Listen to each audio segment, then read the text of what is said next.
for being here today. It looks like a wonderful turnout. Um, we're going to be, let me introduce my organization and then tell you a little bit about the training today.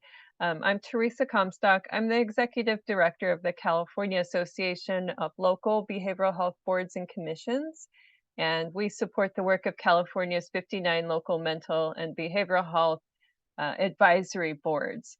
And their job is to advise the Board of Supervisors and the Behavioral Health Director on any of the services or needs in their communities.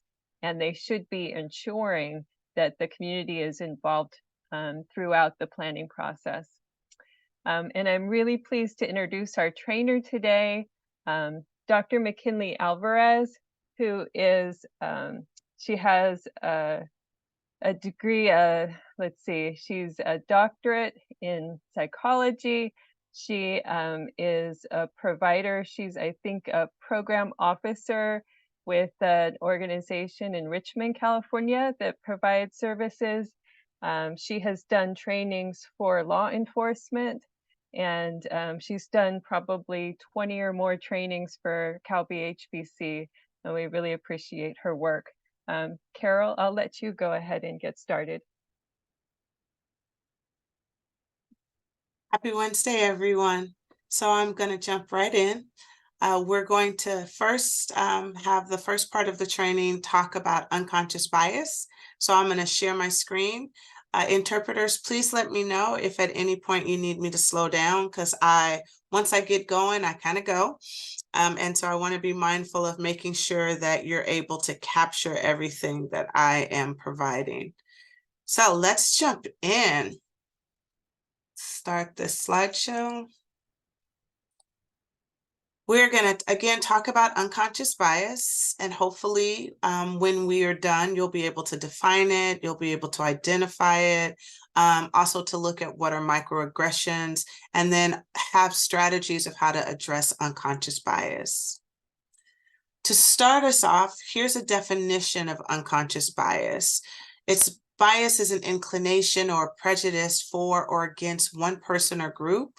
In other words, unconscious biases or unconscious feelings we have towards other people, unconscious feelings that play a strong part in influencing our judgment of certain people and groups, away from being balanced or even-handed in many different areas of our life. And this definition came from Social Talent. Now, I do want to just say that we don't live in a world in which things are absolutely balanced or even-handed. I want to be clear about that. But what unconscious biases do is they actually create more of a gap, more of opportunities for people to have, and more opportunities for people to be shut out from being able to move inside our society in the way in which they should be able to move and have access to things that they should have access to. And the key piece in here, there are a couple of keywords in here, but one of the keywords that comes up is that some people say, well, how is it unconscious? Because if we all think about, we know consciously those things that we have biases about. We may not want to admit them, but we know. And what could help you know what they are is where you tend to judge. Who do you judge? How do you judge? When judgment comes up, that's where your conscious biases are. But unconscious biases start as an emotional response. That's why it's unconscious. You may not even know that you have a negative or positive perspective about a person or a group of people until someone brings it to your attention. We're going to talk briefly about microaggressions a little later on, but an example of how it's unconscious is, let's say someone says, wow, you look so good to be heavyset.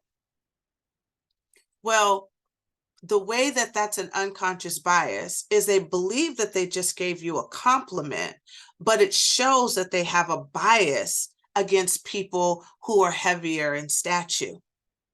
So when we talk about unconscious biases, what typically happens is that there's a feeling that comes up that then leads to a behavior, and it may never get to a thought. For instance, if I had my purse sitting down and it was maybe like a foot or so away from me, and I've been having conversations with people and I haven't thought about that purse, but then all of a sudden I see someone who activates fear in me, and I reach back and put my hand on my purse or pull it closer to me, and I'm not even aware of the ways in which I did not do that for anyone else until this particular person activated something in me. So it's an unconscious feeling that we have, and that feeling then leads to actions. And remember that these actions don't always have to be negative. These actions either have us gravitate away from or to individuals. So sometimes unconscious biases, when they make things not even handed, it actually gives certain people more access to things, not less. And then the second part of the definition lets us know that our unconscious biases come from our lived experiences.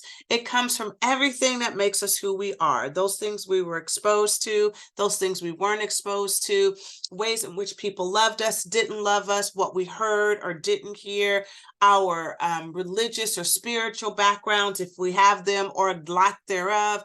All of these things play a part in the lens we use to view the world, and therefore impact the ways in which we have biases that we are both aware and unaware of. So this question, that this quote came from The Guardian, that asks how many of us have unduly perpetrated the negative forces of unconscious bias, we all can raise our hands. Because if you breathe, you have indeed been a perpetrator of unconscious bias. It doesn't make you less of a good person. It doesn't label you in any particular way. It's something that we all have to be aware of, especially considering the type of service that you all do here, that we have to consistently be mindful of putting a mirror up to ourselves and asking ourselves, where do I still have areas in my life that I need to grow?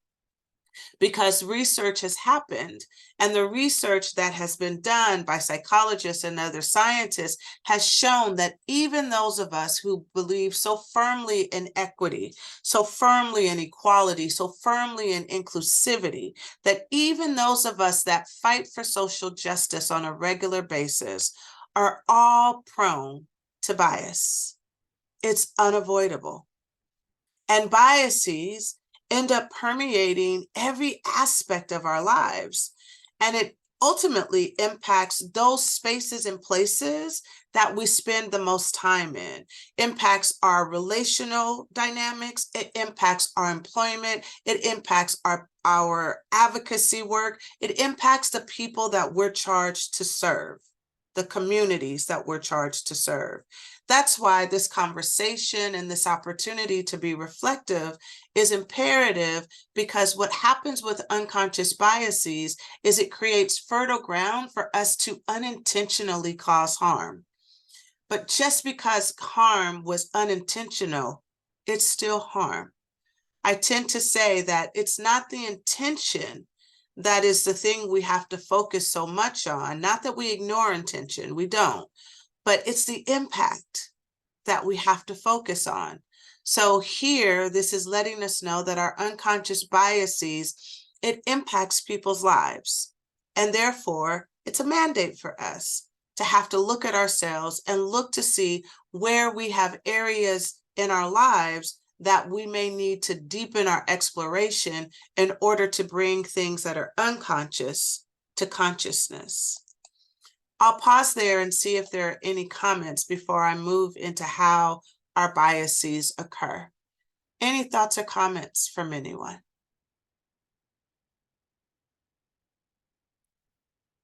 Yes, Emily. Thank you for sharing that. I really like what you said about how sometimes it's really important for like us to think about the impact of the things that we do, like because 2 months ago, I got 5150'd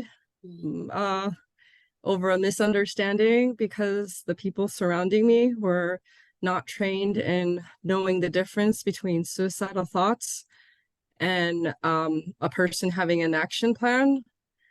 And like, I think the 988 crisis counselor didn't have the proper training. And so he was actually escalating me and arguing with me when I was like not feeling well. And then after 90 minutes, it led to him telling me to pass my phone to the security guard, who then called 911 on me. And there was no there was no mental health clinician on site to assist me.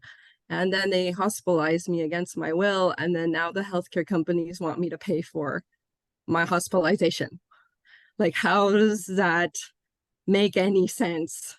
They want me to pay for a hospitalization that traumatized me, and then they want me to pay for it. Like, how does that make any sense? Like, it's like kind of like you're saying, people may mean well, but they actually harm me in the end. So now I have to find legal counsel to help me fight this, because they're like, oh, you need to pay up between now and the end of the year. Yeah. Emily, I want to first of all say I am really sorry that happened to you, and that unfortunately your experience is a perfect example of why we need these types of trainings, because I'm quite sure the people who thought that they were providing you care did not recognize how their lack of knowledge and sensitivity and awareness, and potentially their own hidden biases about mental health and what that looks like and what that means, etc., created a dynamic in which you were traumatized. And not only traumatized, but the trauma has legacy, because there's added pieces that you have to address because of someone's unintentional impact on your life. This is why these types of trainings are important. We have to be mindful that our actions have consequences on people's lives. Thank you for that. Yeah, thank you, Dr. Carole. Yeah, I'm still trying to find legal counsel to help me fight this, because I feel like I'm my own secretary and I'm like, I'm doing this alone. So yeah, thank you. Anyone else with any comments about why this is important and the definition of unconscious bias, and that no matter how awesome you are, we all have them?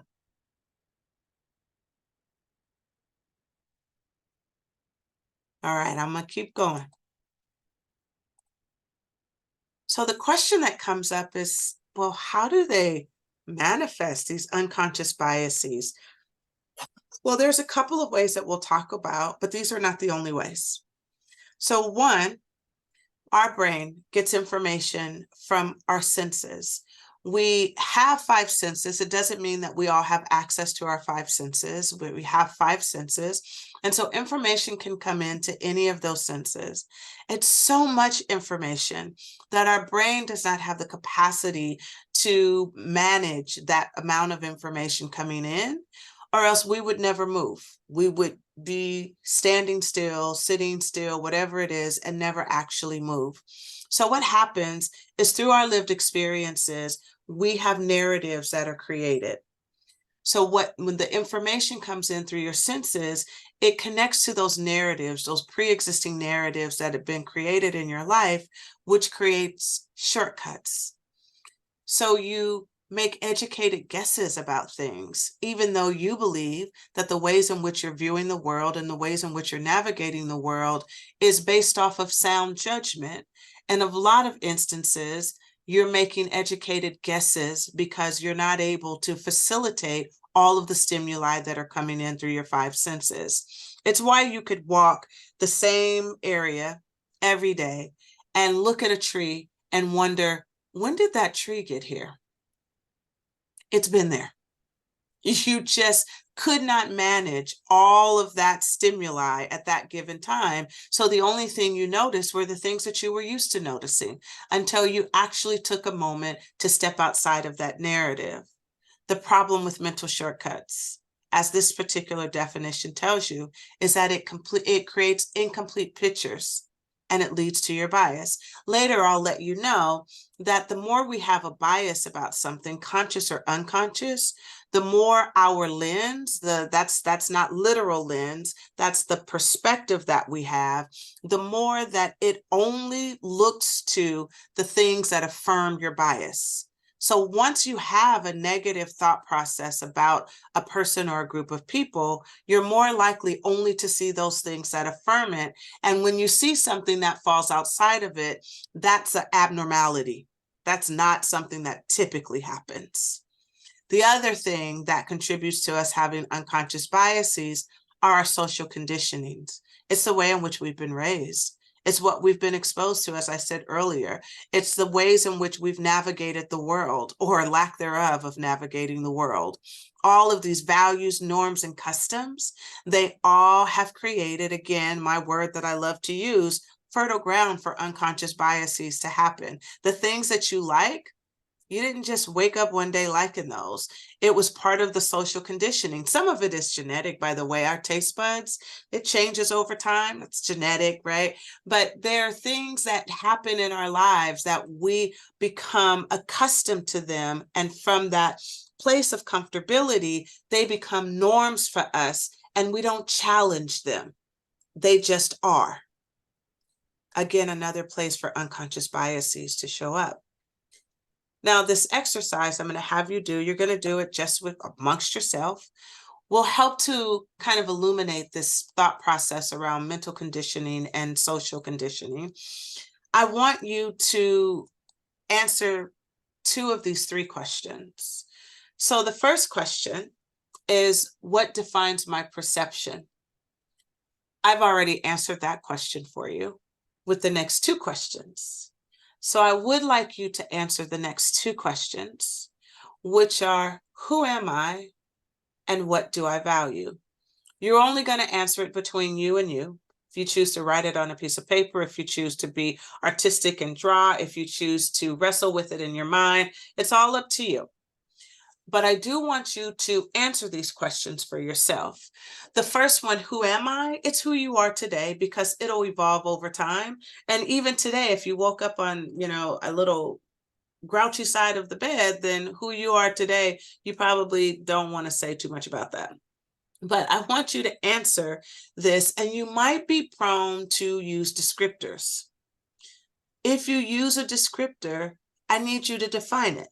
So if I use a descriptor, one of the things that I usually add in who am I, depending on kind of where and when I'm answering this question, can be that I'm a mother. But what does that mean to me? What it means to me may be very different than anyone else who identifies in that role or that capacity on this particular Zoom platform. So if you use an identifier, define it for yourself. And then I'd like you to answer the question, what do I value, by only giving two values. You may have a list, just two. And answer, where did they come from and why are they important to you? Where did they come from and why are they important to you? I'm going to give you 5 minutes. So if you want to go off screen, you can feel free to go off screen. But Teresa will let you know I am tight with time. I will come right back at 5 minutes and we will jump right back in. So you have 5 minutes. It's 2:24, so you have until 2:29. Enjoy. Who am I? What do I value?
1 minute, everyone.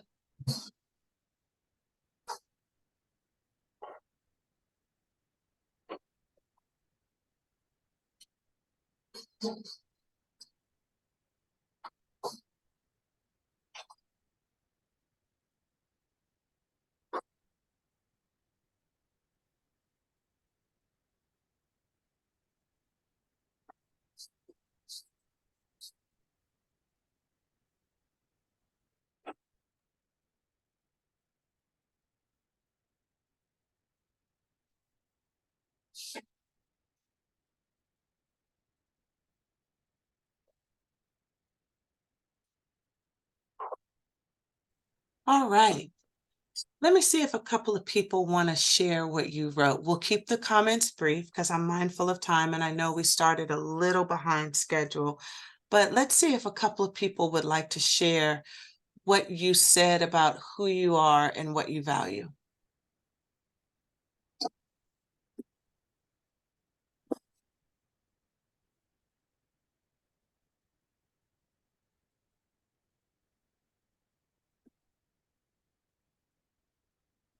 Yes, Sean. So I went with the descriptors of Black gay male living in Los Angeles from Detroit, because all of those descriptors affect my perception of the world based on how people react to me of those descriptors.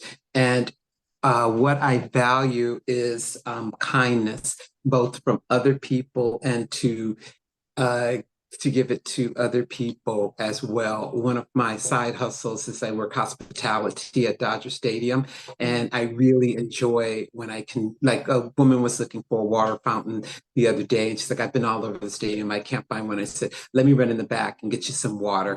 And she really appreciated that, and that made me feel good. So I really appreciate both receiving kindness and giving kindness. Excellent. Sean, before you mute yourself or stop, you gave several descriptors. Pick one of them. You said Black gay male living in Los Angeles from Detroit. Pick one of those words and tell us, what does that mean to you? Okay, so I guess I'm going to go with Detroit, because it's where I was raised. It's where my family is currently now. So I think a lot of my morals and values are associated with growing up in that particular city. And for both my mother and my father, it was a refuge from racism. So even though people say a lot of negative stuff about Detroit, I really value coming from there because it really helped ground me and provided me with some solid roots. Thank you so much for that. Thank you. One more person? Anyone? Yes, Emily. Oh, so Cecilia, you were off mute first, and then Emily, I'll come right back to you. Cecilia. Ujú. Yo soy latina y ¿qué me identifica a mí? Que me gusta la humildad. ¿Y por qué la humildad? Porque la humildad no tiene que ver con la riqueza, ¿verdad? Sino con lo que uno tiene aquí adentro, esa grandeza que tiene. La humildad nos hace grande. La humildad nos conecta con las personas. La humildad vence la arrogancia, el orgullo, porque muchas veces las personas son arrogantes, son orgullosas. Y así me identifico yo, Latina. Thank you.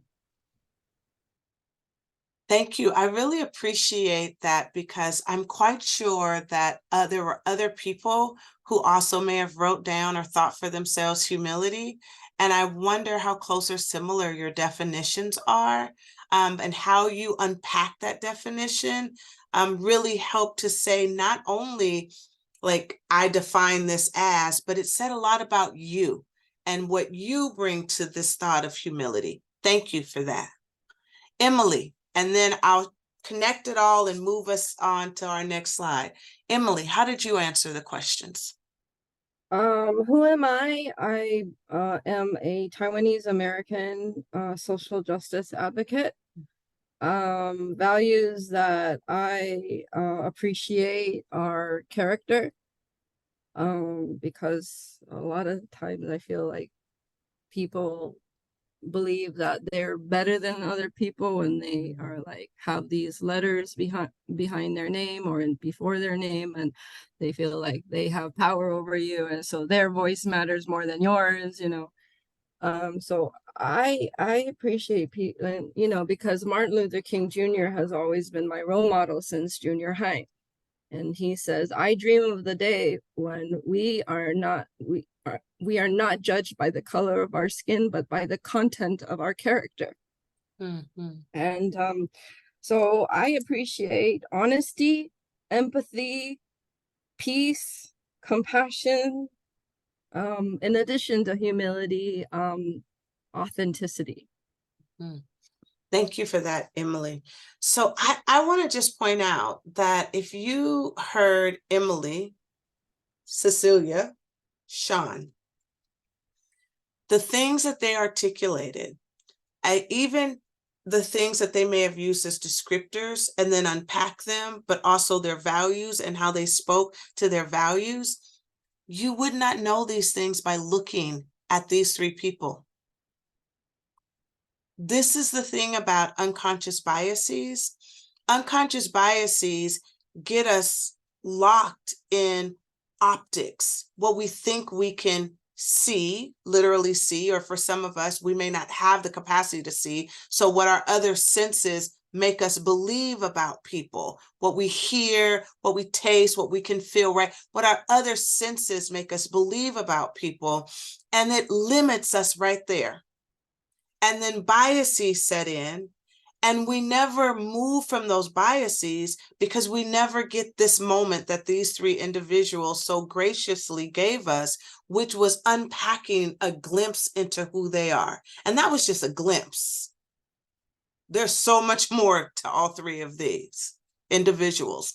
And so when we're thinking about, well, I couldn't have an unconscious bias, you may have already had biases of the three people who spoke and didn't even realize it, and then might have had aha moments when they started to speak of kindness, humility, character. You would have been like, wait, that's what they value? And then how they defined it deepened that understanding. One of the things that I always encourage people to do is take some time to really kind of look at who you are and what you value. Because the other thing about values is no one said their value, none of the three folks that spoke, none of them said their value as a negative. I didn't hear Sean say, yep, I value kindness, and that's a bad thing. I didn't hear Cecilia say, woof, humility is not something I'm really proud of, but I value humility. right? And I didn't hear Emily say, I hate to say this, but character. Why? Because their values are important. What I'm going to push you all on is the very things that are important to us also might be the hidden spaces for our unconscious bias. Because what if someone shows up and for Sean, they're not representing kindness? And Sean's not recognizing why there's an unease that Sean's experiencing, or that Emily is engaging with someone and recognizing for Emily that character is something that's low on this person's value system. Or Cecilia is like, there's zero humility. So those very things that make us who we are, moralistically awesome and engaging and caring, can also be the hidden places for our unconscious biases to sneak in. That's why it's important for us to know who we are and what we value. Now I'm going to move through these 4 areas a little swiftly, and my apologies. But these are 4 ways in which we may have unconscious bias. The first one is anchoring. All you need to do is think of a boat or a ship, and you think of an anchor. An anchor is designed to keep something from moving. This is exactly what this is implying. But what it's saying is that you get a piece of information about a person or a group of people or a location, and you then make a judgment about them based off of that one piece of information. You don't even know if that information is accurate or correct, but you make a judgment, and then you're immovable in your judgment. No matter how many times you may get information that speaks differently, you stay right in that first piece of information. Think about when this has happened to you. Have you ever had someone anchor where they learn something about you or think they know something about you because of what they believe you represent? And then all the engagements moving forward come from that space. Anchoring. Then there's attribute substitution. And we all do this as well. This is where we have ideas about things that are moralistically good, moralistically bad, what equates intellect, goodness, whatever it is. And so when we hear those things, we actually attach a belief system to it. The best example I can give is, let's say we find out someone graduated from UCLA and you really like UCLA. And so you think, well, that person must be highly intelligent. They must be pretty gifted, etc. And then you find out someone else graduated with a GED. And then your attributes associated to that. Oh, they struggled in school. Did they have a learning disability? Did they come from a broken home, have some violence going? Notice what just happened there. And it's just off of one piece of data, education. And whatever our belief system is about that one piece of data, we then do a whole evaluative process about a person. I typically love to say that I'm born and raised in Richmond, California, because I love to see the looks on people's faces who have negative perspectives about the city that I live in. And so they have attribute substitution. You live in Richmond, you must be violent. You must be in poverty. You must be da, da, da, da, da, da, da. Attribute substitution. We do it in so many different ways. And COVID, with our Zoom platforms and our other platforms, haven't necessarily made it better, because now we really place judgments on people based on these little rectangles that they're in. And we do attribute substitutions from there. The third type of unconscious bias that I'll cover today is confirmation bias. So once I get one piece of information about you, true or not, and I create a belief system, and then I find out different things about people, and I have my own kind of attribute substitution process, good, bad, and different, that I connect to it. Then, as I spoke about earlier when I first started, confirmation bias says no matter how much information I get that goes against what I believe, I do not shift my pre-existing belief. Now, this particular slide says, even if you get data or research to affirm it, I don't speak about data or research because I am a statistician, and I do know that data and research has actually been used to dehumanize, pathologize individuals. So data and research is not always the best foundation to decide whether or not your belief system about someone is right or wrong. But this particular slide is saying, even if you have irrefutable information that your belief about something is wrong, you do not shift it. Confirmation bias. You only see those things that support it. And then we have correspondence bias. And correspondence bias is where we take something that's a system failure, organizational system failure. We take something that's a system failure and we make it a characterological flaw about a person. You all are in Southern California, I'm in Northern California. We Californians have a very big issue around people actively living in homelessness. Notice my language. I did not say we have an issue with the homeless. Correspondence bias is that we make people the totality of the lived experience that they're in that moment, and we blame them for it. So we make it about them. They don't try. They're lazy. They're against social norms. They have substance problems, mental illnesses. All this homelessness is due to them. Versus recognizing that we live in one of the richest states and we have enough resources so that none of our folks actively living in homelessness should be there. And not only do we have an issue, it didn't double. It almost quadrupled during COVID. So correspondence bias is that we fail to look at where systems may be broken and we look at the people as broken. The other example I give for correspondence bias is regardless of your political affiliation or how you feel, correspondence bias is when we can have a child welfare system that is supposed to be designed to keep our children safe from abuse, and yet we justified caging children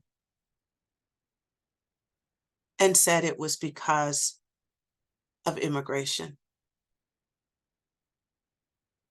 Correspondence bias. Those are the 4 different types of biases that we want to be mindful of. Asking yourself, where do I anchor and I'm immovable about people? Where do you use language that they are always or never? You know you're anchoring there. Where is it that you have belief systems about certain attributes and then you project them onto individuals before you ever get an opportunity to know them? And then where do you possibly only support social networks or platforms that actually speak to the same? Bye, love you, sorry, my son leaving. Where do you only connect to certain platforms that have the same belief systems as you? That is a way in which we do confirmation bias. And then where have you blamed individuals or groups of people for their suffering without looking at the ways in which our systems are broken and that they actually are victims to our system? It doesn't negate accountability. We all have to sit in accountability, but where's the accountability for the brokenness of the systems that we have? Yes, I'm skipping. You will get this PowerPoint and you can look at the slides that I do not have time to cover for today. But I want to get us to the other place in which our unconscious biases sneak up on us, and that's privilege. Now, before anyone thinks, oh, we must be talking about those folks, we all have privilege.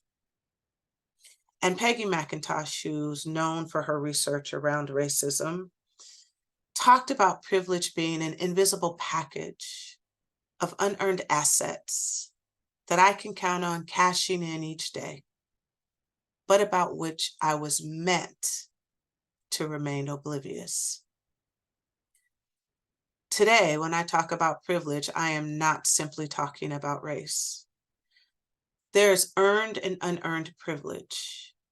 Peggy's definition is talking about unearned privilege. It's the ways in which our society values something and we get the benefits of it without doing anything for it. Examples that I can use is there is able-bodied privilege. We are using slightly different terminology these days, but one of the things that I point out is when my father, before he passed away, he had some health challenges that started to impact his ability to be mobile. He could still walk. He was able to do everything he wanted to do, but with a little bit more gentleness. Before that, he and I would go outside and we'd walk, part of our exercise.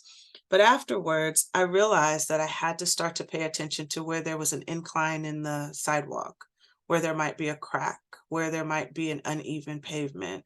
I needed to know whether or not if we were going somewhere, did they have stairs or did they have a ramp? If they had stairs, how many stairs did they have? If we were going to the airport, how long would the line be?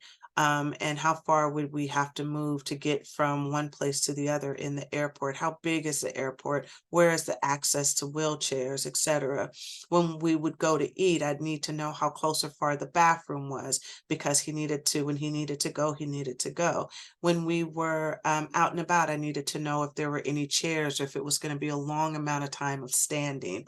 I had privilege that I was not meant to know about. I didn't realize the privilege until I had to be face to face with someone who no longer had that privilege. That's this thing about privilege. And I didn't ask to be quote unquote able-bodied. I didn't ask for that. I just am. The other example that I use to this is there was a statement that was originally meant to be a joke, but it ended up being a way in which we made people feel as if they needed to try harder in order to be successful, as if the reason they weren't successful is because they didn't try. And the statement was, why don't they just pull themselves up by their bootstraps? This particular statement is lathered in privilege because first and foremost, it assumes that people have feet to put the shoes on. Then it assumes that they have the capacity to even know what a boot is. They have the means to purchase the boot, that they have the knowledge and the capacity to lace the boot up and then to complete it with a tie. And then I typically would say, why would it have to be a boot? Couldn't it be a flip-flop, a sandal, a heel? Why'd it have to be a boot? Tennis shoes, anything. So some of you hopefully are getting to this piece about the part that says meant to remain oblivious.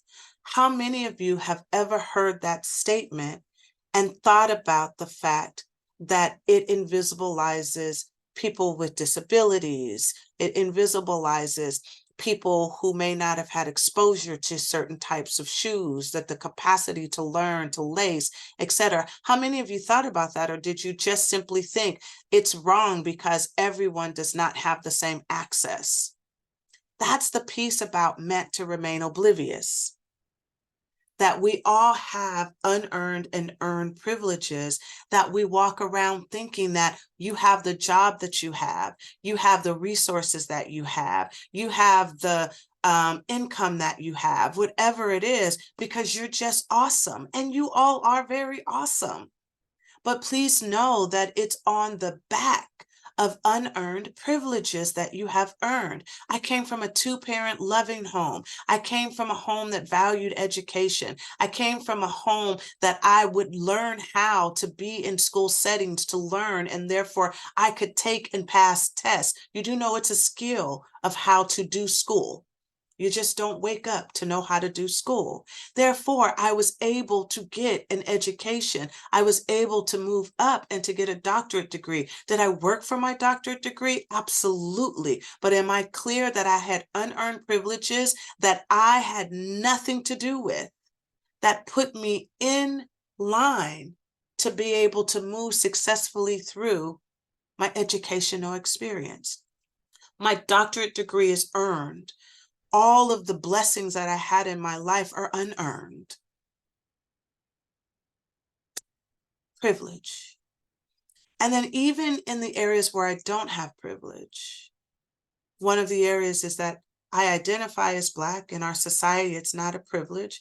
If you want to know where things are not a privilege, just look to see if there's a law that either humanizes a person, allows a person to get married, allows a person to vote.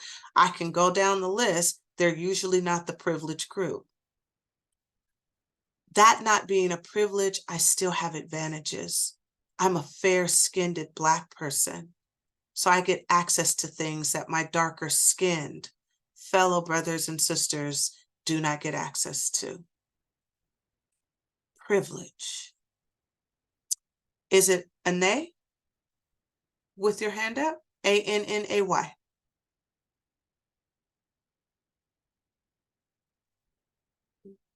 No longer hand up. Any questions or comments about privilege? Not today, because we don't have time. Oh, whoever's talking, give me just a second. Not today, because we don't have time, but I'm going to encourage you in your time period to make a list in your life of areas where you have privilege that you are unearned, areas that you have privilege that were earned, and areas in your life where you don't have privilege. And please do not hear do not have privilege as you don't love yourself. I love my Black skin. It's still not a privilege in this society. Yes. Right? Okay, my comments. Go for it. I'll stop sharing. And then Teresa, I'm aware of time. I'll start to wrap this section up. I have two people. Yes. Yeah, sorry, it froze for a second. I didn't know what was going on, but thank you for asking for me back. One of the ways I have actually noticed, even in my own experience, was that when we have certain privilege, and especially unaware that we do have that privilege, it's easier for us to like judge others who don't have it. It just makes it so much more easier. And I just want to share just a small example of what I mean. When I was in graduate program, I was out with, I'm Armenian. And I was out with one of my Caucasian girlfriends and two other Armenian guys. We were at a restaurant, and it was in the valley. And a few times when Armenians walked in, my guy friend said, "Oh, no, they're Armenian, they're Armenian." And my Caucasian friend said, "Why do you always have to identify your own?" But it's because she's a majority, so she doesn't like when they don't understand how it feels when you see part of our own and what it feels like. Just she didn't know that she did that. Yeah. And you don't know, the beautiful piece about that example you just gave is that you don't know you have privilege. Yes. So you don't know, and so you question it or you don't notice it because you don't know. So she didn't know that it's a privilege in her skin to feel seen and to feel safe without having to look to see, was there someone else that looked like me? Yes. Yeah, absolutely. Thank you so much. No, thank you for that. Emily, and then I'm going to move us to the next couple of slides. I love this discussion. I was totally on ball with what you were just saying, and with Anne. And I mean, I know that I am a person with privilege because I have an amazing father who passed away 1 year ago, and I'm still grieving. But you know, I think that it's wonderful that my dad was able to become a father to support a family of 5 when he actually came from nothing, no money, from a poor family, so many siblings, and then he was able to afford going to San Marino, which is pretty like another Beverly Hills or something. And that was the community that I grew up in, but they were so shallow. Like, many of them just didn't know how to think deeply like me. Like, I was an old soul in a young body, and nobody could, I felt like an alien there. But like, I almost gave up. I was almost disowned by this family because I wanted to share my truth. Yeah. That I am a suicide attempt survivor and I am not ashamed of crying in public. I am not. We are all humans. We all bleed the same color blood. Martin Luther King Jr. was like my spiritual father since junior high. You know, it's like, Thank you, I Emily. didn't. So thank you. Thank you for having this training. And I'm very glad DMH had you be our speaker today. So thank you, heartfelt. Thank you for your vulnerability. Balia.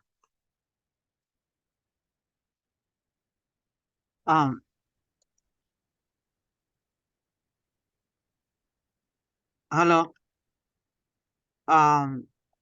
I just want to say that the whole training, it really gets into me because I think one example is when you don't know the language and like somebody earlier was saying that when you see somebody of your own or somebody that speaks your own language, it's sometimes you feel that you have a privilege of finding somebody that speaks the language like you. But sometimes I remember back in the days when I came to America, that that was not the issue. The issue was like an oppression to speak the language. And it was very hard. I came to America when I was 5, but when I came to America, it was not accepted to speak Spanish, and it was very hard. So when you start finding out nowadays that there's somebody that speaks your same language, it's a privilege because now you feel that you belong or that somebody understands it. So I just want to share that. Thank you, Balia. There's a TED Talk that if ever you all want to watch it, it's America Fiera. And she said the title is My Identity is My Superhero. I think that's the title. Originally in her TED Talk, she was made to believe, she's the actress, that her identity was an obstacle. And this is that not having privilege. And what her TED Talk really talks about is representation matters, that you need to be able to see others in order to be able to at times see yourself and to be able to recognize that you don't have to conform to society's definition of who you are, that actually who you are is just fine, right? So if you ever get a chance, any of you, to watch that TED Talk, please do. I noticed that we're just about at time. So what I also want to say, though, quickly, is remember that we all have both. We all have areas of privilege that others don't have, but sometimes the areas in our lives where we do not have privilege, we focus or we're made to focus on that more. I am born here. That's a privilege. I speak English. That's a privilege. I'm right-handed. That's even a privilege. I identify as heterosexual. That's a privilege. I'm cisgender. It's a privilege. I can go down the privilege list. And then I can also go down the list in which is not privileged. And if I don't honor both of those aspects of me, then my unconscious biases will readily show up. They show up in my areas where I have privilege because I don't know what I don't know. And so I unintentionally invisibilize people, which doesn't mean that I get off the hook for doing it. But they also sometimes show up in the areas where I don't have privilege because I can sometimes buy into the very stereotypes that I fight against. So we want to hold both of these pieces. Give me just 2 minutes, Teresa, and I'll wrap this up. So the piece that I'd like us to take away from this is that our unconscious biases impact how we see reality. It impacts our attitude. It impacts our behavior. It even impacts how we attend to things, what we hear, our listening skills. but also our affirmations, our micro affirmations. This is how much or how little we comfort people. The example for you on this is, let's say there were two people who were both very sorrowful about something that happened. One group you had a negative connotation towards, so they're crying and you're like, wipe those tears. The other group you're very favorable to, and you're like, oh my gosh, I feel so sorry for them. Exact same experience, but you gravitate one group to have an affirmation that's positive and another group to dismiss their pain. This has happened to all of us technically in one way or another. And then lastly, they create microaggressions. And I already talked about this, but I just want us to recognize that microaggressions are typically subtle. They're typically unintentional, but it doesn't negate the fact that they're hostile and demeaning. And they typically happen to people in marginalized groups. So that was the example I gave you of, oh, you're so nice looking to be heavier in stature. People can say, oh, you speak good English. Oh, you're so articulate. Did you go to a junior college before you went to a four-year college? All of these things say something about how you feel about the group that they represent. So I must not be able to speak English? You believe your English in the United States is the English? Right? All of these things are there that we want to be mindful of. And if you need a little help, one of the ones that we all tend to find so complimentary is, oh, you look so good for your age. What does that then say about the thought process of aging? So it's important for us to do this. One, to normalize it. That's what the training did. Recognize it. That's also what this training is doing, because it's giving you ways in which unconscious biases can show up. Identify is now the I process, that you need to identify that you have them, explore them, because our unconscious biases have roots, deep-seated roots. And then you have to make a decision if you want to let them go. Because sometimes that means you have to challenge relationships. You have to challenge some of the things that you used to fight for. You have to stand up in conversations that you wish, I hope you didn't say what I think you said, because I don't feel like having this argument right now, right? That kind of stuff, decisions. And then you shift your lens. And I have one person who usually joins us, didn't join today, Hector, who, when Hector originally saw this presentation a couple of years ago, got really mad. And what he said was, he got mad because now he can't unsee this. Can't unsee this. This is now something that he will forever know. And he has to then now make a choice to do something about it. That's us right now. The concept is unconscious, but I've just made it conscious. So you got to make a choice. Now we're going to switch to the next training. So I'm going to pass it over to Teresa to introduce the next one. Mercedes has her hand up. Teresa, I'll let you field Mercedes' comment or question as I shift my slides. Yeah, Mercedes, go ahead.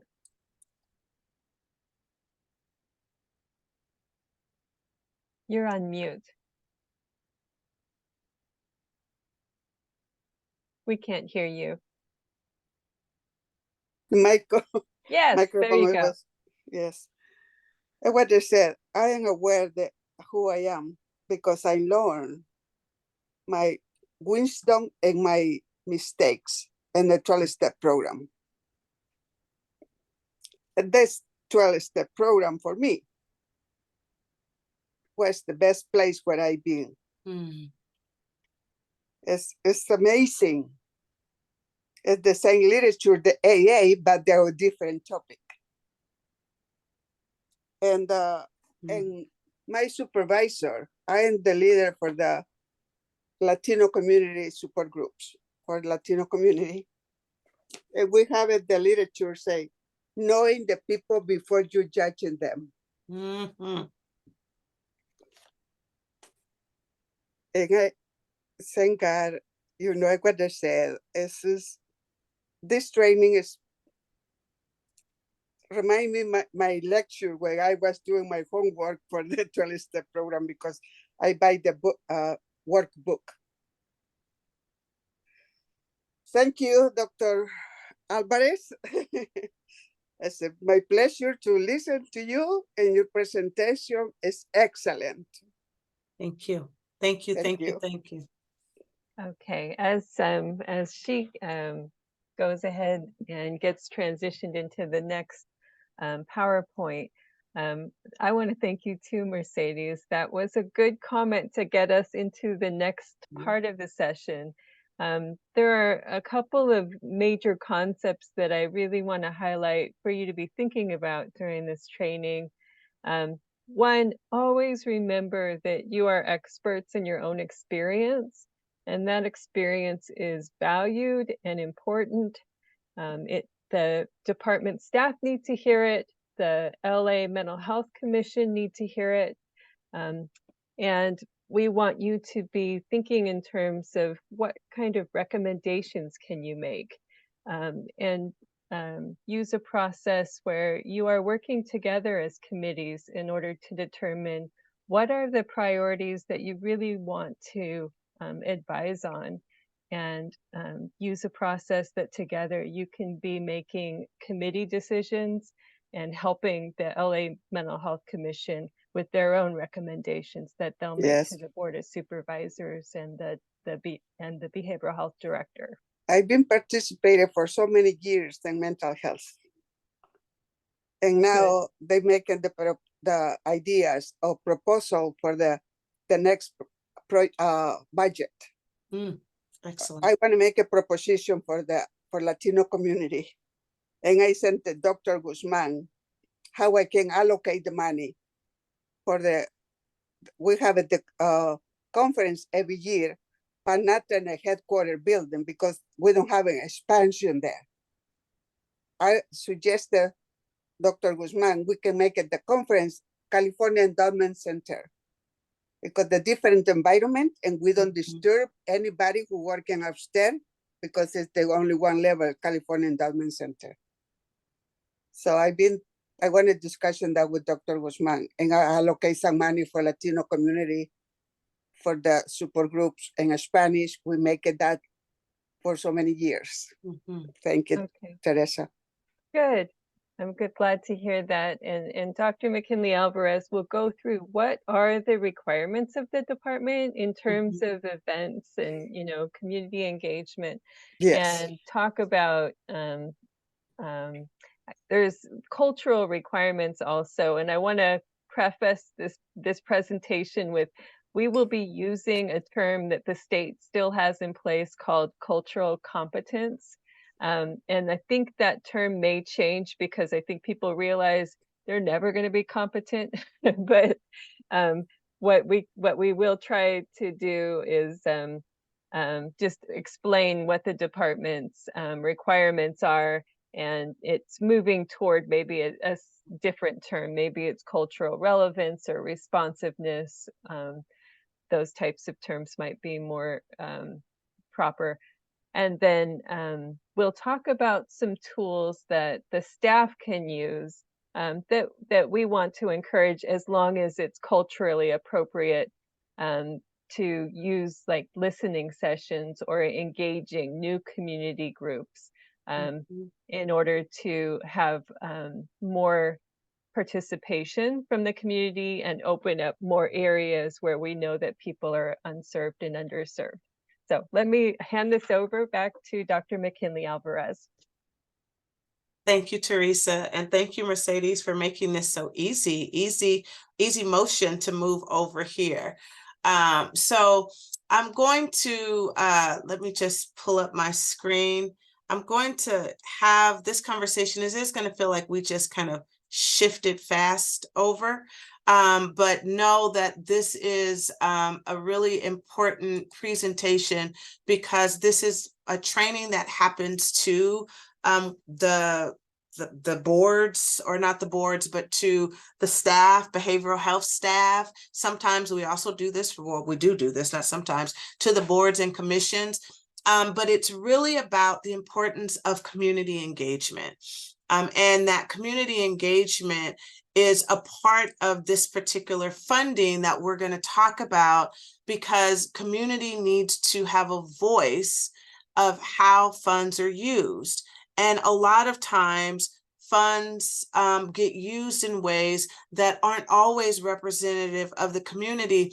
And I like to say, because I used to be on the mental health board, we called it the board, or mental health commission, sorry, we called it commission, in Contra Costa County.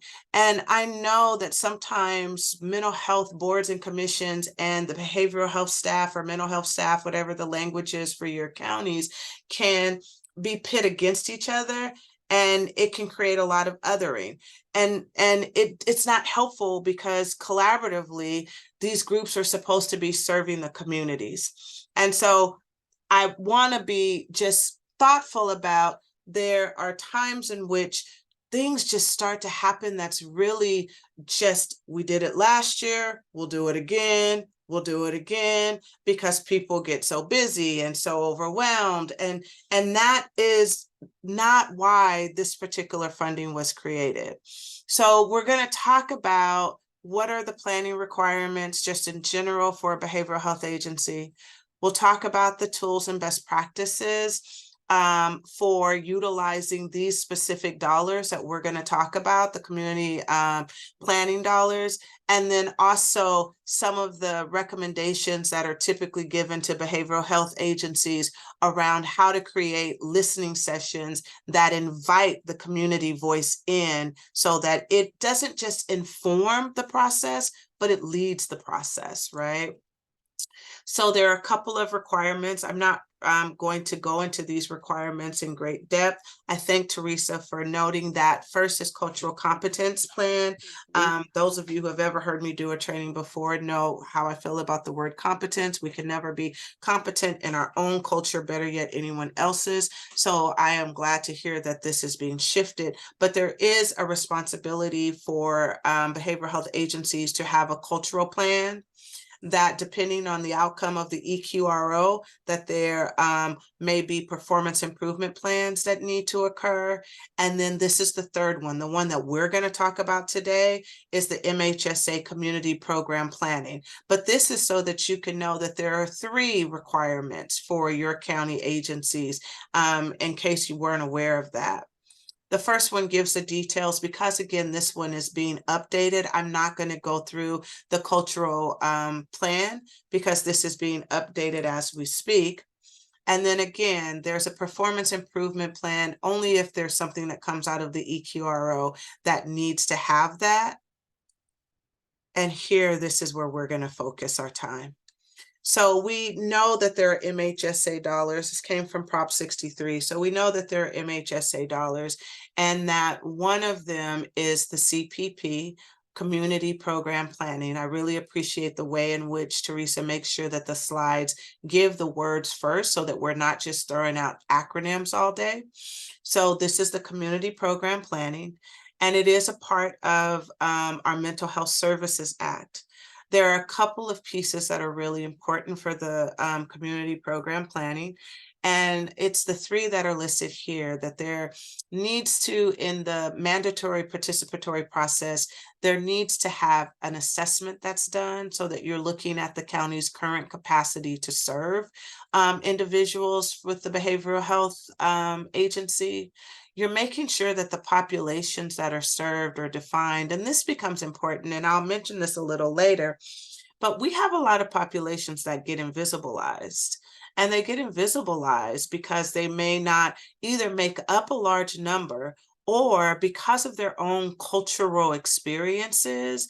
Behavioral health, mental health is not something that they readily talk about, and they haven't had the most positive experience coming into county services.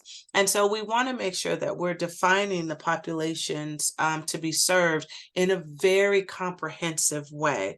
We've done these, this is, I think, our 7th or 8th one of doing these for small groups for LA County.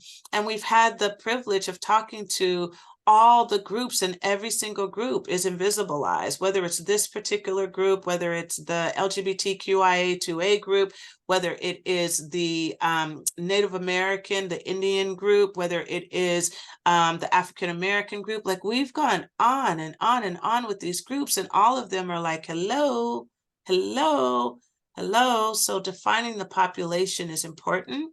And then determining the strategies for effective programming. And Mercedes, I see your hand is up. Go for it. Thank you, Dr. Alvarez. Yes, another ethnic group we need to reach out is indigenous, come from Mexico, the different language, natural language. Barely they speak Spanish because, you know, they're coming from native languages, different. In Mexico, it's almost 250 languages. Yes. Oaxaca, the state of Oaxaca have 1,000 communities that speak the different natural language, you know. And over here in Los Angeles, it's an indigenous group over there, and they need it for interpretation in a court and immigration. All the kind of service, the indigenous have a difficulty finding interpret their own language, natural language from different ethnic community from different states, from Mexico, from Central America, even Guatemala. They have 100 the community too, members in the community who don't speak even Spanish, because they, you know, we need to reach out them. Yeah, and Mercedes, again, you do a great job of illustrating why we're having this conversation and why you all on this particular Zoom platform are so crucial. Because if we expect for our county staff to know all of the groups, indigenous groups, other groups, right? We have our access group, individuals that live with some kind of different ability. I don't like to use the word disability, but different ability, whomever it is. If groups who recognize the groups that are invisibilized aren't able to have platforms to say, we need to invite these groups, we need to have appropriate interpretation, we need to let people know that the interpretation will be present so that they don't feel like they're walking into unsafe or uncomfortable environments where they don't know what's going on and their voices won't be heard. So absolutely, Mercedes, absolutely. Yes, we needed it's so many needs what we needed for because the Los Angeles County is a huge, you know, different ethnic, different groups. Like, what's the name? The lady, Anna, and what's her name? Anna. She's from Armenia. My neighbor just come from Armenia. I could make a connection with Anna, giving her my phone number. I put in a chat over there, but because I want my neighbor to feel alone, you know. They have a little boy and he do like this, hello, because he don't speak English. But now he's in a school. That was in vacation, you know. But my neighbor just arrived from Armenia, and I could keep it and I contact just in case my neighbor needed some socialize, you know what I mean, with the community. Thank you, Mercedes. Thank you. So the other piece around strategizing is that we want to make sure that it's culturally relevant, that it's client family driven, that it's wellness, recovery, and resilient focus, and that it's integrated. I'll say more about this as we go. The reason that our community program planning is so important is you may be thinking, I'm looking at this slide, and this says that CSS, which is the community services and supports, is 76% funding. And in that, community program planning is only up to 5%. Why are we taking an hour to talk about up to 5% of funding? Because this 5% of funding dictates how all the rest of the funding is spent. That's why. Because this is the voice of the individuals. When we look at who should be participating in the processes of helping to inform the community planning process, We need to have stakeholders, and that'll be on the next slide. We need to have our underserved participants. Mercedes, you were just naming some of those. And then we need to have demographic diversity. And when I've shown this demographic diversity slide, one of the things that we pay attention to is that we have geographic location, we have age, we have gender, we have race and ethnicity. But what's not listed here in our demographic diversity is language. LGBTQIA2S is not listed here. We do not have access, so people with different abilities is not listed here, right? There's so many ways in which other groups can get invisibilized when we don't think about what demographic diversity means and how we are inclusive. Again, another role that all of you play here. We have 36 participants on for today. So another role that you all play in being able to support ensuring that the diversity is represented. Sean, I see your hand is up. I just wanted to mention one of the best things that I ever read. It said the greatness of a society is not how it treats the majority among us, but the fewer among us. And I think that really goes to the heart of what you're saying. Perfect. Absolutely, it does. And it's, I say this over and over, and I know I can get sometimes overly passionate about certain things, but it's our mandate to make sure that the quote unquote least of these, right? The least of us are, and not least because they're less than us, but that we do not create spaces for them to be seen and heard, that we create spaces. Some of us need to know how to step back in order to let others step in. Other of us need to use our platform so people can be able to get in there. And then, just because I have to say this on a side note, you can be an ally to so many groups, but please remember you're exactly that, an ally. You can't talk for them. Be an ally to get people at the table or in the spaces or their voices heard, but ally becomes burdensome for the other group when you actually start to think you can talk for them. You can't. The job of an ally is to create spaces for them to be there, not for you to believe that you can speak on their behalf. And then here is just a list of stakeholders. And I usually say to folks, okay, well, what's missing? And we all can see there are things that are missing. People have said, well, what does social service agencies look like? Like, could we break that out? What does that mean? Other folks have said, well, where are the transitional age youth? Again, other people have said, where are the individuals with different abilities? Others have said, well, where are our indigenous folks? Where are our native folks, right? So here, again, the stakeholders, this is what the county might be looking at. Your job and your beautiful representation is to say, hey, these are the other stakeholders that we want to make sure. Any kind of religious or spiritual institutions, people have said, are missing in these spaces as well. Like, who's missing? Stakeholders. So then there's the process.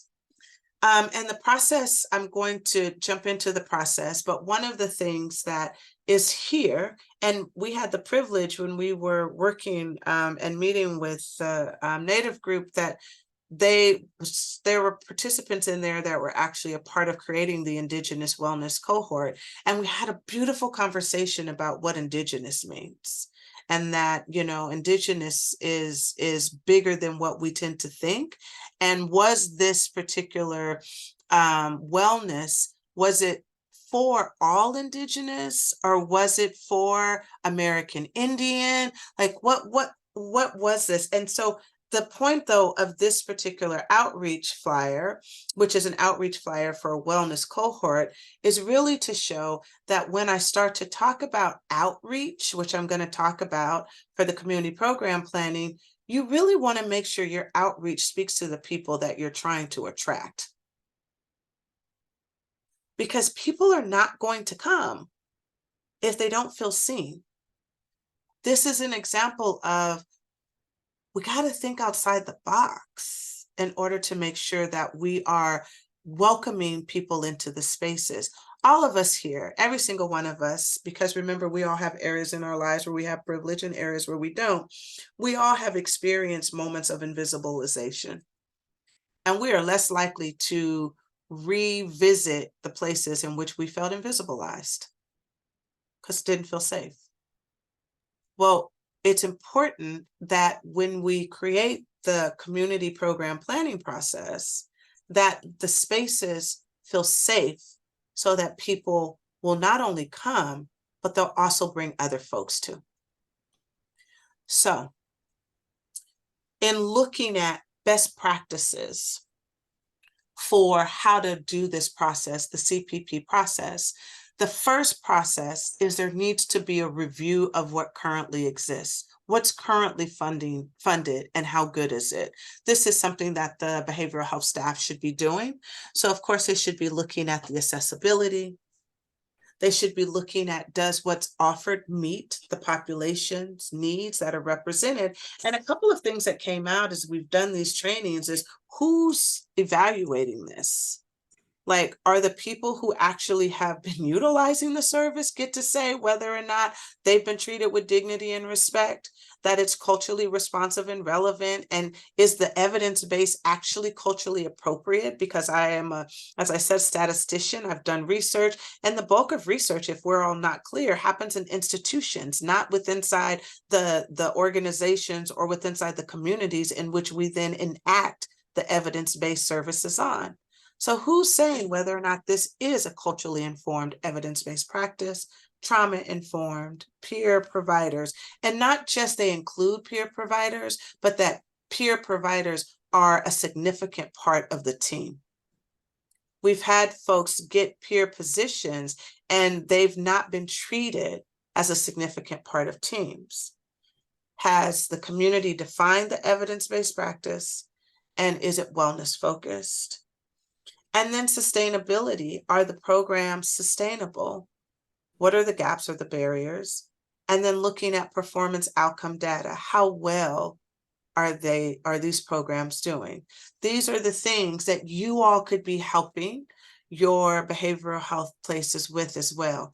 Jean, I see your hand is up. Hi. Jean Harris with NAMI here. I've been working as a SALT co-chair in my service area of LA County for quite a number of years. I got involved with the community planning process a long time ago, and it's been an uphill battle to try to work with the county on meeting any of these goals. And so my question remains, where does our power lie in dealing with institutions that prohibit the legal required participation in the community planning process? That's a beautiful question. Teresa, I'm going to have you come off mute because this is one of your areas of expertise. Jean, thank you so much for that question. Teresa, I'll pass that on to you.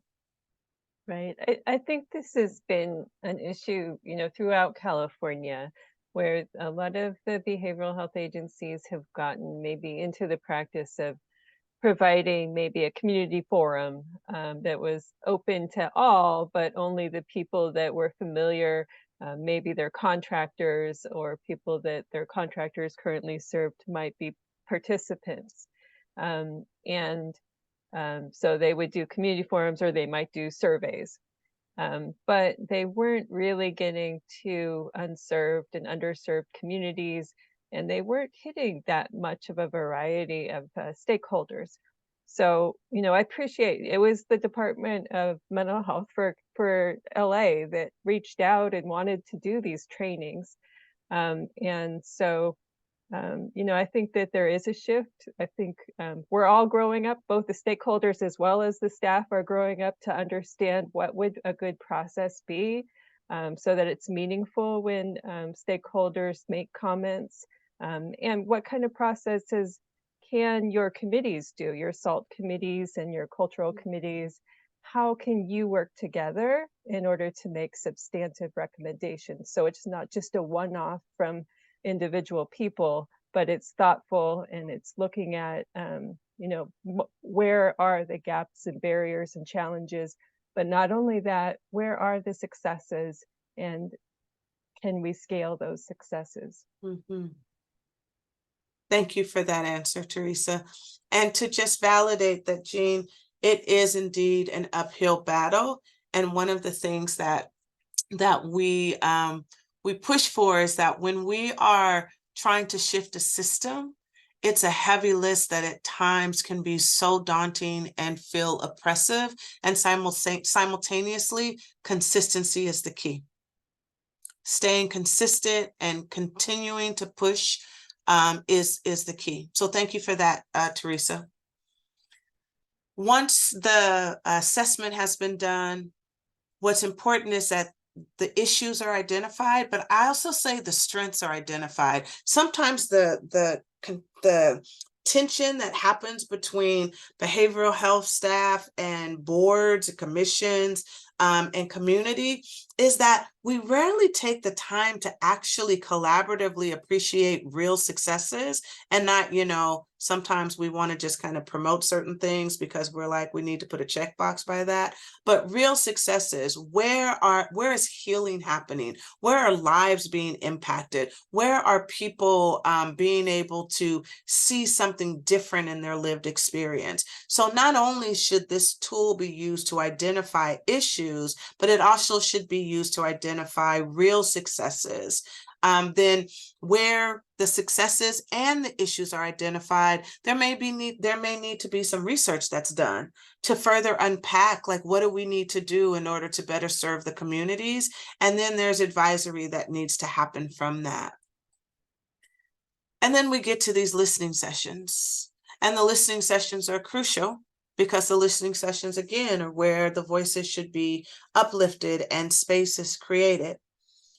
In our listening sessions, the first one is outreach. I already talked about outreach a little when the wellness cohort flyer, but there's something else about outreach, which all of you in one way or another represent some relationship with a group, with a leader, with some informative body that would be hugely impactful to help more people trust the process. Because the other thing, if I go back to Jean's question, sometimes, you know, well, not sometimes, a lot of times there's powers in numbers, right?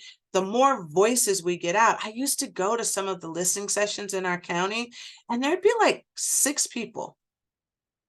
Or the listening session, we're not as big as LA County by any stretch of the imagination, but we have West, which I live in and represented, Central and East. Central was the central, it was the middle.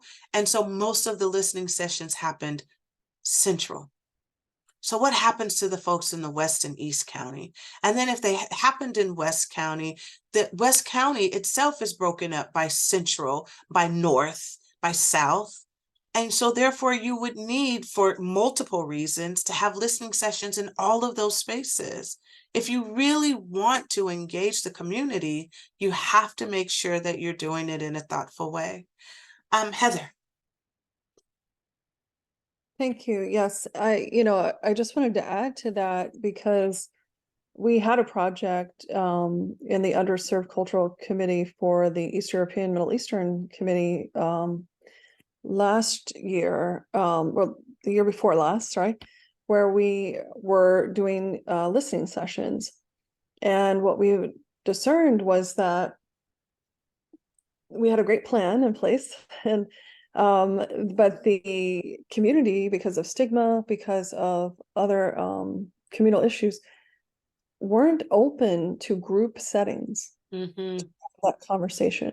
And so then we shifted the plan into individual interviews.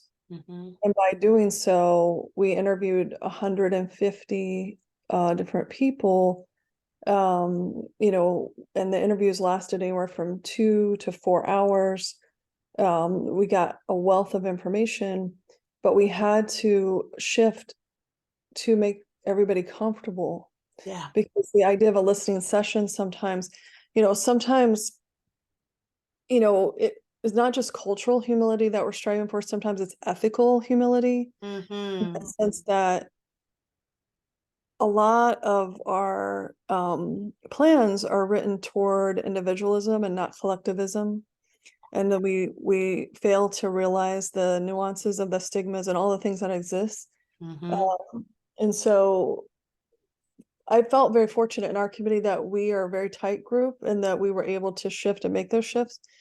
Where sometimes I find a disconnect is going back to the previous comment, is in the bureaucracy of the system and getting the system to acknowledge that in that same group, right? They don't want their names out there. They don't want identifying information out there because they're afraid of the system. So, which is why they didn't want to do listening sessions in a group. So how do we continue to do that kind of outreach to people that also don't want to be identified, but for whom the system wants proof that we are making that impact, right? It's a very delicate, navigation.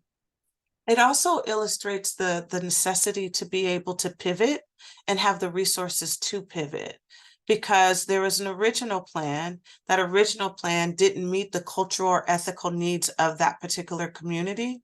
So one, being vulnerable enough to name and honor the fact this is not working, and then to pivot, and then to have the resources to pivot are important. And in some ways, Heather, you highlight this A here on this listening session, which we need to engage at times the leaders of organizations, because they may be able to say, wow, that plan's not going to work, not going to work. Nope, that's going to be a crash and burn. This is what I recommend. And I do also want to say that, for leaders, if there are any leaders that are represented here, that going back to an ally can't be the voice for everyone, that as leaders, you all are also not the voices for everyone. Because sometimes people just go to the leaders, and just as all of us have unconscious biases, so do leaders. And we have places in which we may not know that we are unintentionally invisibilizing even some people in our own population because of our own cultural pieces that show up. So get the leaders involved, though, and leaders, get your communities involved, so that the behavioral health staff will have a better understanding of how do I do a listening session or undo a listening session in, Heather, the way you described it. You also want to, make sure, this came out in the other group, that when you're doing your outreach, make sure that it's a plethora of ways to outreach. Don't just depend on flyers. Please don't just depend on flyers.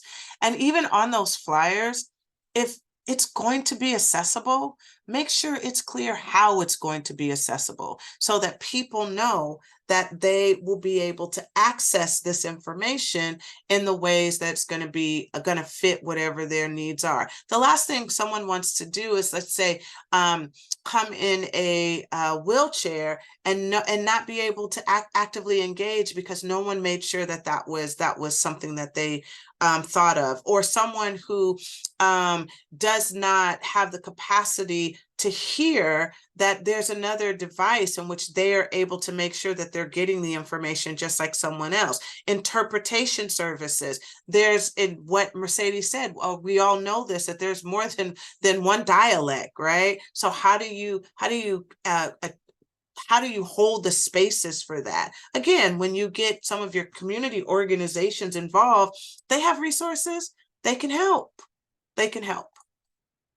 And then the listening sessions, as I move through this so I can make sure I stay on time, is that there are some components that the counties are told about their listening sessions. If listening sessions are culturally and ethically appropriate for the communities, that there needs to be facilitators, and everyone cannot facilitate.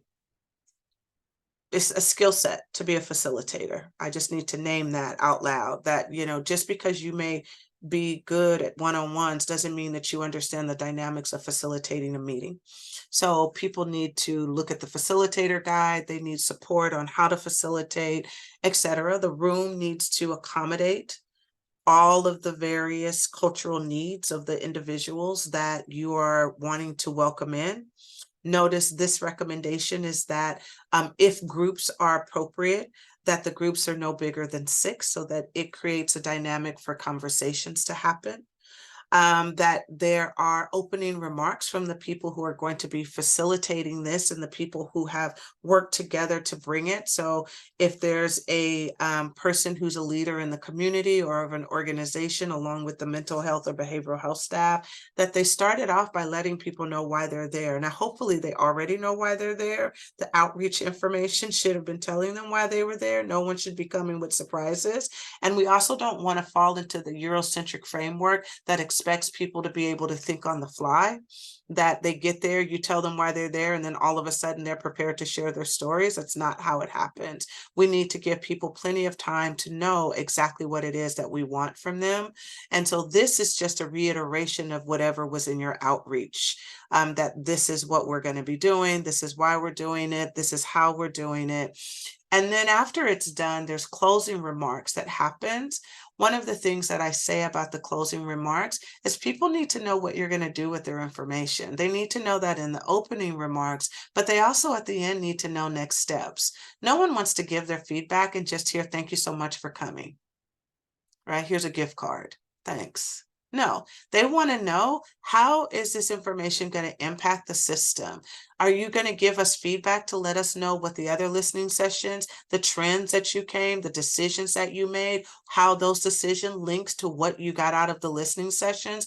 There needs to be a follow through, a circle back, so that people will be more likely to participate the next time around when it's time to do this again in 3 years. The facilitator guide lets the facilitator understand that they want to make sure that people step in and step out.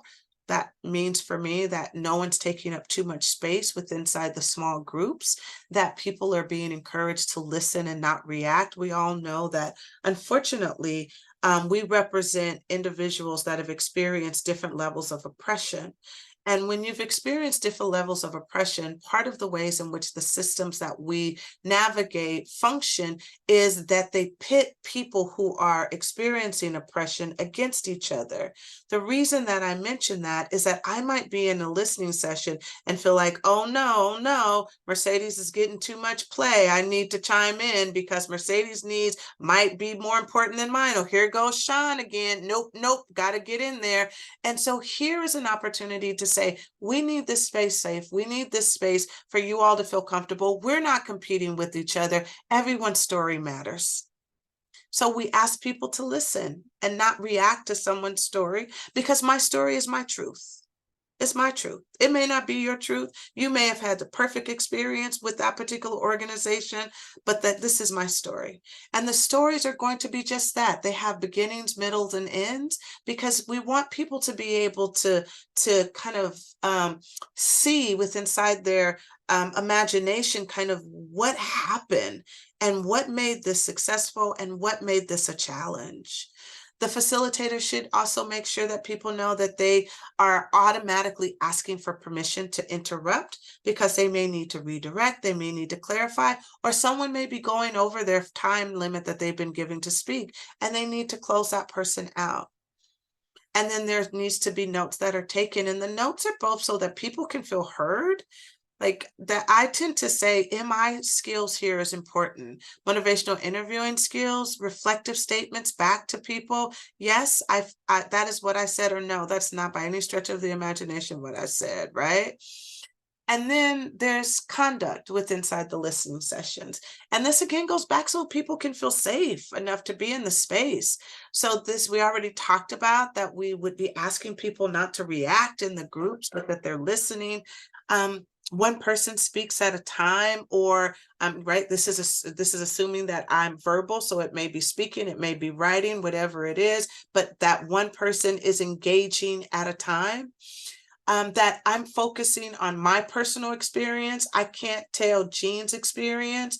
And I tend to, do a lot of trainings, and one of the things that I say to people is that in training, sometimes people give their lived experiences, right? In the previous training, we just had it where we had such vulnerability that was shared with inside that training. So what if you went out of the training and you tried to tell someone's story? What if you went out of the training and you tried to give, this is what Emily said? You don't know Emily's story like Emily knows Emily's story. So stick to your story. Unless someone said, I don't feel safe enough, and gives you permission to share their story in the space. And then the other thing is that we ask people to keep it short because we don't want them to monopolize the time, or else we have these 6 people present and we only heard from one the whole time. And then we know cell phones can be disruptive, but some of us need our cell phones to help address our anxiety. So it's more about just being mindful of you don't want your cell phone ringing in the meeting. You may need to put it on silent, but you also I have a friend that needs to play a game. They're actively listening, but in order to calm their nerves, they need to play a game while they're engaging. Just being mindful. We all just need to be mindful. And then first person language or person first language. And this is even if the person doesn't. We in the mental health field, we know this, that sometimes we get way too comfortable identifying people by their mental illness, the schizophrenic. I'm sorry, do they have a name? But also sometimes people with lived experience also start to identify themselves by their mental illness because they've internalized that. We want to use person first language so that people feel like people in the spaces and do not feel like they're being objectified or dehumanized. Emily.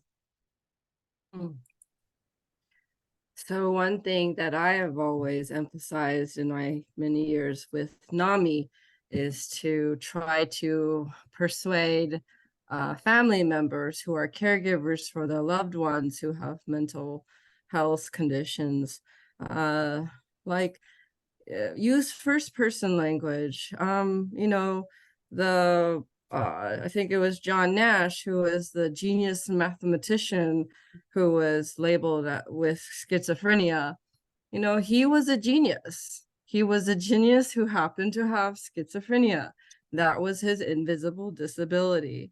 And so, I think we need to see that it's so important for us to look at the person as an individual with the diagnosis. And I appreciate you bringing up this topic because sometimes family members, even though they're our caregivers, they take care of us, sometimes they don't realize that the language that they use can be so stigmatizing, and when they don't mean to be. And then because it's so stigmatizing, like using the phrase, the mentally ill, I mean, hello, there's a spectrum, just like autism, don't just put one label on all of them and all of them are crazy,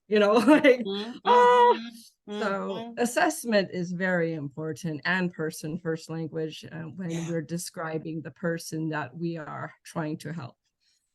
Thank you. Thank you, Emily. And in creating that environment, I'm more likely to show up because I feel valued. I do not feel that stigma that I technically feel every single day. And here you are, you want me to share my experiences, but in stepping into the space, I feel stigmatized. So this is that piece around that person first language. Yes, Mercedes. I think the NAMI have a big name, but it's like a social network. They don't explain. I get the training long time ago over there in downtown LA, but they're not related. The minimum mentioning about mental health, and this is the big mistake. The people have some faith in NAMI, but I observe they don't talk about the issue when they're training. They're calling hot potato like emergency. When the people have nervous breakdown. They call it hot potato. And this language is not adequate for the training. You know what I mean? Uh-huh. Because they don't talk about the feeling. They don't talk about what is the symptoms of the schizophrenia or the bipolar or depression. You know, so when I've been applying for so many scholarships in the DMH over here in LA County, and when I went to the Washington DC, and I went to the NAMI office, I was the young lady who was in charge over there, and I said, so why don't you translate this information in Spanish? Because we need a support in Spanish. Over there in Washington, D.C., it's a lot of Latino community and all over the world too. Not, you know, different, all kind of ethnic group, but we are the underserved community or service, you know. So anyway, but, you know, this is what I don't help it too much at NAMI because they thought with the socializing, the symptoms will go away. So in some ways, Mercedes, what you're saying is that even some of our organizations can unintentionally exactly end up further stigmatizing. Yes. Because we may navigate mental illness in a way that doesn't allow people to really put the language to the experiences. Exactly. You can put the language to the experience without stigmatizing at the same time. Yes. And your yes. experience is that can happen. Yes, my experience, you know what, in my 12-step program, Codependence Anonymous, you know, because I was dependent for my children. I was living, I put all my life for my children. When my older son left, I was feeling so lonely. You know, when my daughter went to university, I was prepared because I know the empty nest, but she was here in UCLA, and then she applied for a project in Brazil. I said, go, honey. Okay, I support you. Good. You will go in another country in South America, but you got a student visa. Don't worry, sweetheart. Okay, I support you. I can go with you, and I can rent a place there, supporting you every day, baby. Thank you. She's Mercedes. Afro-American too. Yeah. Thank you. Thank you. So I appreciate the comments, because the comments just help us to understand again that listening sessions, sometimes we see listening sessions as just listening sessions, but listening sessions are places in which people will become vulnerable and share in ways that they may not have shared. And it can be a beautiful asset to the county if it's done right. So the last thing here is this document that would be used by the facilitators to be able to make sure that they captured what were the gaps and also what were the successes. I've also said, though this is something that the facilitators would use, that sometimes for people who don't feel comfortable enough to share in groups, that this is also a beautiful opportunity for them to get it here and to provide it to the facilitators so that they do not have, their voices do not get silenced, because groups or even one-on-ones are not the spaces in which they like to engage. And then finally, Teresa started with this. You all are the experts in your own experience. Yes. Without your involvement, without your voices, without your capacity to advocate, the programming that happens in your county are not going to be reflective of what individuals need, and people will continue to suffer. It's the real truth. Here are the resources that Teresa's organization makes available. And I'm going to stop sharing and pass it over to Teresa for final comments. All right. CPP. Thank you. Well done. Another good training, and I really appreciate the involvement of everybody today. And please go to our website and look at the resources. The PowerPoints are there from today and other materials.